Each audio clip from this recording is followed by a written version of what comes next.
Ladies and gentlemen, live in the studio, This ukulele in hand. The Java Jive. I love coffee, I love tea, I love the Java Jive and it loves me. Coffee and tea and the Java and me. A cup, a cup, a cup, a cup, a cup. Boy, I Love Java, sweet and hot. Whoops, Mr. Moto, I'm a coffee pot. Shoot me the pot and I'll pour me a shot. A cup, a cup, a cup, a cup, a cup. Talk about it, boys. Slip me a slug from that wonderful mug, and I'll cut a rug that's a nug in a jug. A sliced up onion and a raw one. Draw one. waiter, waiter, percolator. I love coffee, I love tea, I love the Java Jive and it loves me. Coffee and tea and the Java and me. A cup, a cup, a cup, a cup, a cup. What do you say, Vinny? Come on now. Oh, Boston beans, soybeans. I said those itty bitty little green beans. Cabbage and greens. You know that I'm not keen about the bean unless you pour some whiskey on them beans. I love Java, sweet and hot. Whoops, Mr. Moto, I'm a coffee pot. Shoot me the pot and I'll pour me a shot. A cup, a cup, a cup, a cup, a cup. Talk about it, boys. Slip me a slug from that wonderful mug, and I'll cut a rug that's a nug in a jug. Drop a nickel in the pot, Joe. Taking it slow. waiter, waiter, percolator. I Love coffee, I love tea, I love the Java Jive and it loves me. Coffee and tea and the Java and me. A cup, a cup, a cup, a cup.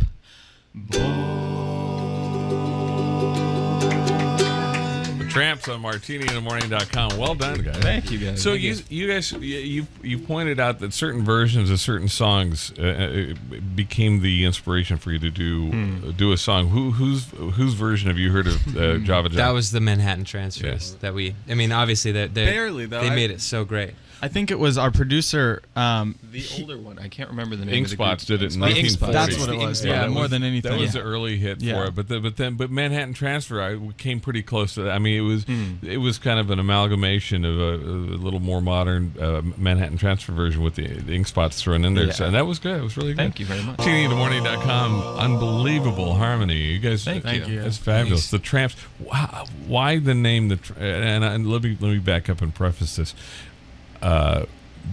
Folks my age went through the disco thing, and there was a group called the Tramps. There was MMPS, TRAMMPS. right? spelled it wrong.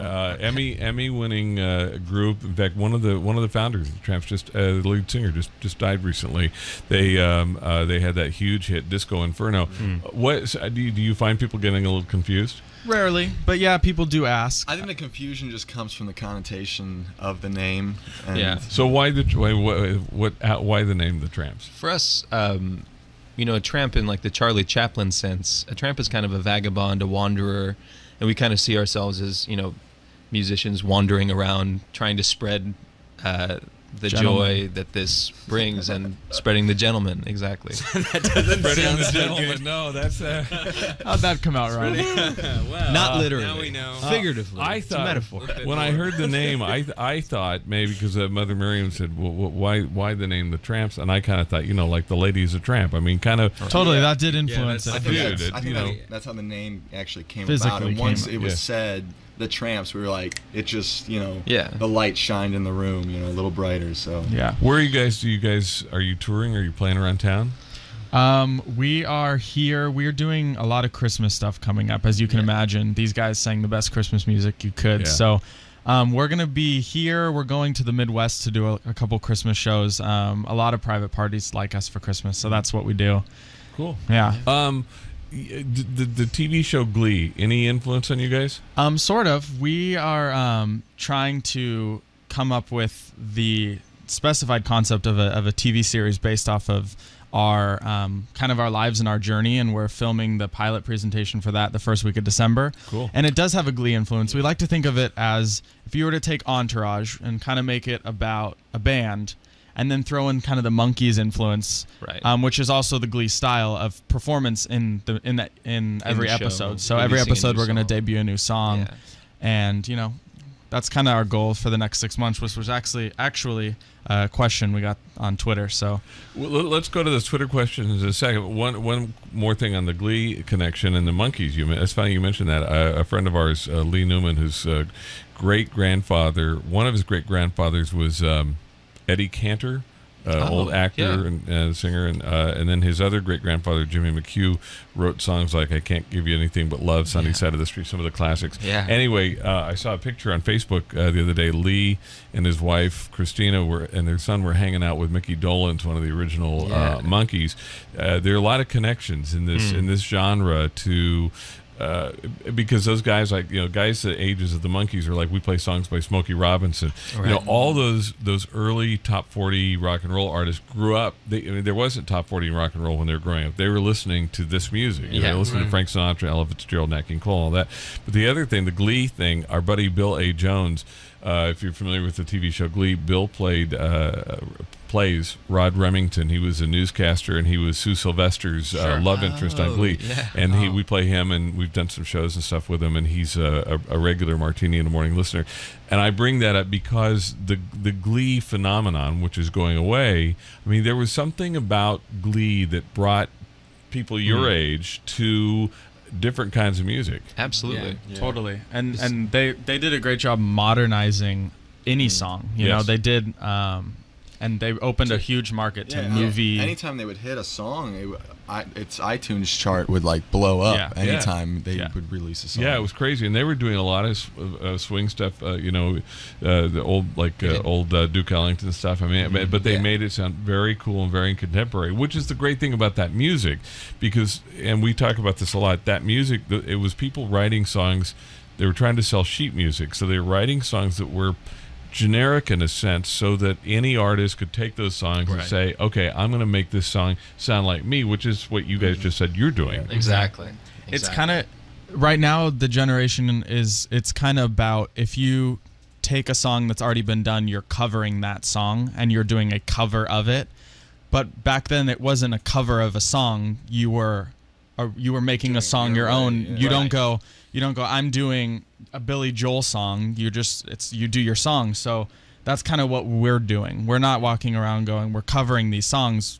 We're doing these songs written by these composers. Yeah, I got news for you. When Tony Bennett cut Night and Day, he didn't say, I'm cutting a Frank Sinatra song. Exactly my point. Yeah. All right, the Tramps on Martini in the Morning. Now, you guys are young, and you're part of the social networking generation. Is that an important part of building your brand and your act? Yeah, you got to stay relevant. It's very tough, because you can do a radio show and have people like you, but then if they don't see pictures of you every day, or they don't hear you every week or anything, they just kind of find something new. Yeah, kind of out of sight, out of mind these days. Totally. It does afford us an incredible opportunity to get in touch with our fans, answer direct questions in a way that I don't think musicians and artists in the past have had that opportunity. How do you guys have fans? How long have you been around? A year.